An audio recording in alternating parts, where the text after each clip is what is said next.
ক্ষোভের আগুনে পুড়ছে ভারতের মণিপুর রাজ্য। কয়েক মাস শান্ত থাকার পর চলতি মাসের শুরুর দিক থেকে হঠাৎ করে উত্তপ্ত হয়ে ওঠে রাজ্যটি। এমত অবস্থায় রাজ্যটির ৩ জেলায় অনির্দিষ্টকালের জন্য কারফিউ জারি করা হয়েছে। এর আগে সেখানে কারফিউ শিথিলের ঘোষণা দেওয়া হয়েছিল।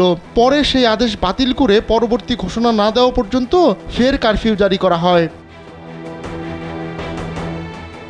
ভারতীয় সংবাদ মাধ্যম জানিয়েছে, মণিপুরে নতুন করে সহিংসতার মধ্যে রাজ্যের ইম্ফল পশ্চিম, ইম্ফল পূর্ব ও মণিপুরের থাউবাল জেলায় মঙ্গলবার বেলা ১১টা থেকে সর্বাত্মক কারফিউ ঘোষণা করা হয়েছে।